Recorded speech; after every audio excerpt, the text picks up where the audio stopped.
in addition to their like grave sucking that you mentioned, they have fire tunnels. They have the Bethel School of Supernatural Ministry that gets into all kinds the Bethel School of Wizardry and Witchcraft. Yeah, it's like a theological Hogwarts. Hogwarts. Yeah. Yeah, it's a theological. It's kind of a Christianized version of what's his name?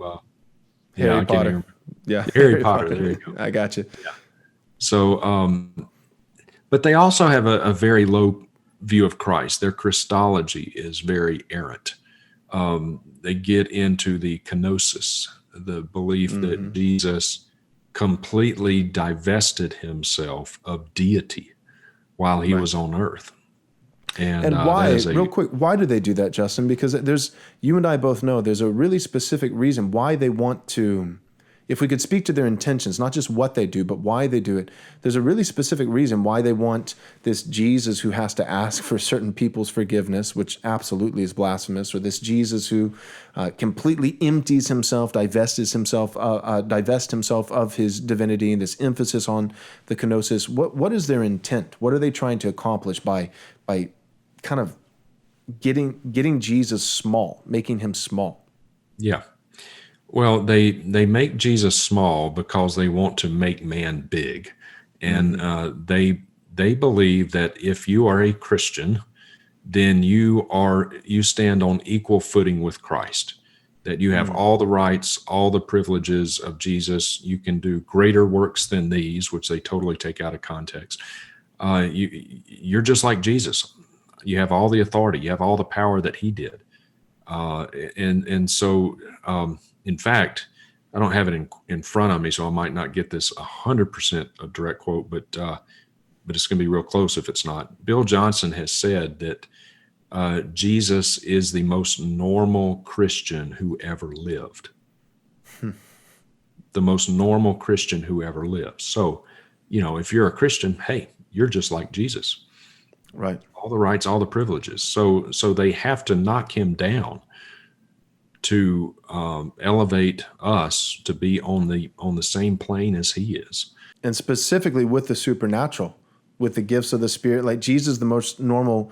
So what they don't want to happen in that ultra charismatic kind of, word of faith movement, what they don't want to happen is they don't want you to look at Jesus and say, well, that's Jesus, which you and I would say frequently. We would say, well, that's Jesus.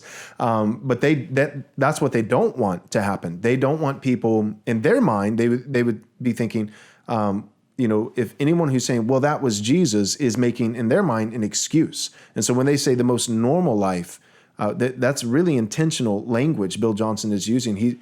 So what he's saying is, rather than seeing Jesus as the God-man exception to all of humanity, far and above, rather we look at him as the normative, and yet, yes, it's true. Like, we view Christ as the standard in terms of his holiness, his doctrine, what he preached, what he taught, what he did, how he lived. We look at him as the standard, but there's a difference in saying Christ is the standard versus saying Christ is the norm. And when you say Christ is the norm, what you're ultimately trying to accomplish is anybody who's not going around doing miracles a dozen times a day, that's abnormal. That's abnormal. And so it's a way of creating a culture where not only is the miraculous permissible or emphasized, but you're actually now ostracized and even demonized if you're not thinking about, talking about, and attempting, whatever that looks like, the miraculous on a daily basis, because that's been set as the not the standard of holiness, but the standard of what's normative. And so anything outside, and so it's a way of just kind of trying to, say, I've heard Bill Johnson say before, he has what does he call it? I have a Jesus theology, or a theology of Jesus, anything that, how does he say that, Justin? You know what I'm talking about? Yeah, various iterations of that, but his basic error is that he believes that, for example, when Jesus gave us the model prayer, "Our Father who is in heaven, hallowed be thy name, thy kingdom come, thy will be done on earth as it is in heaven." Bill Johnson extrapolates from that that on earth as it is in heaven, that whatever heaven is like, we should have here on earth. And that's kind of like the foundation for his theology on healing.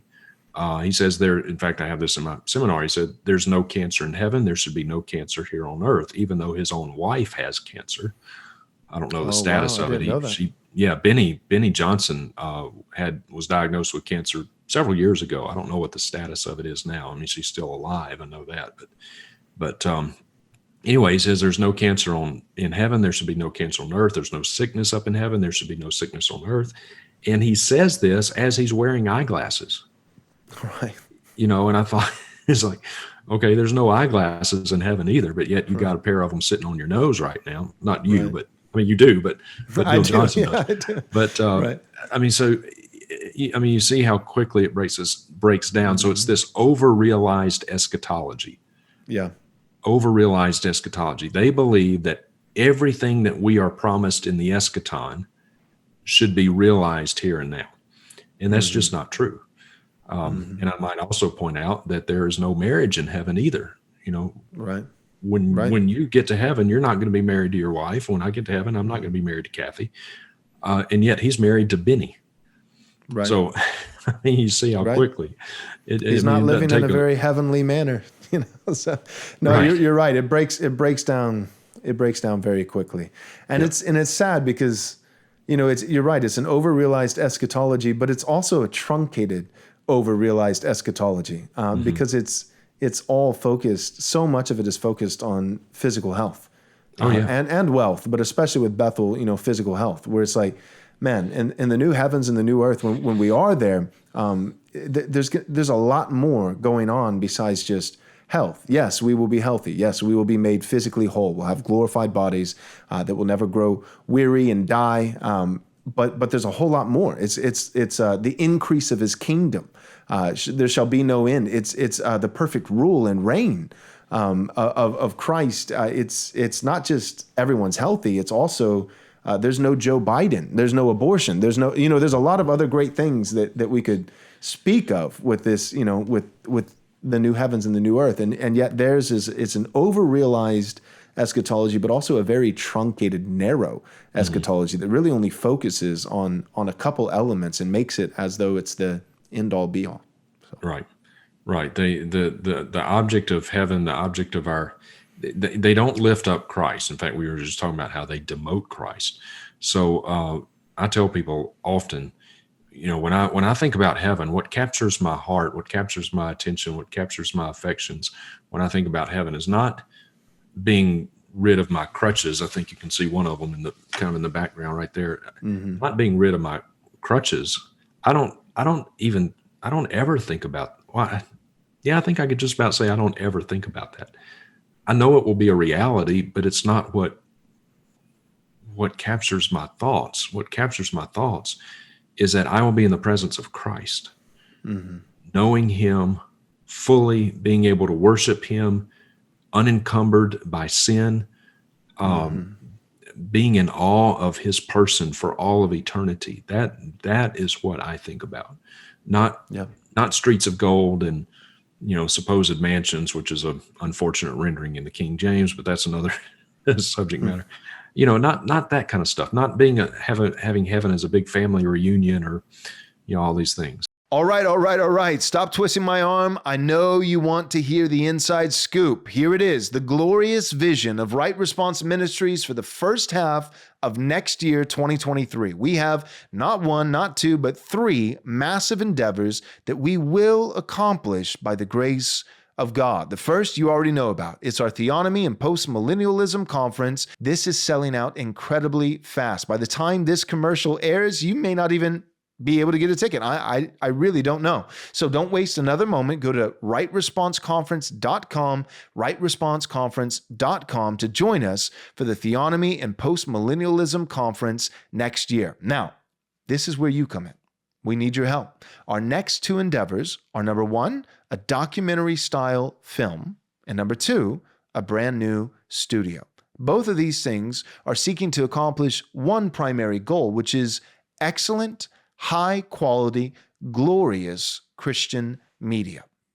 We are tired of as Christians doing things poorly. We've done our best with what we have, but by God's grace, we want to do even better.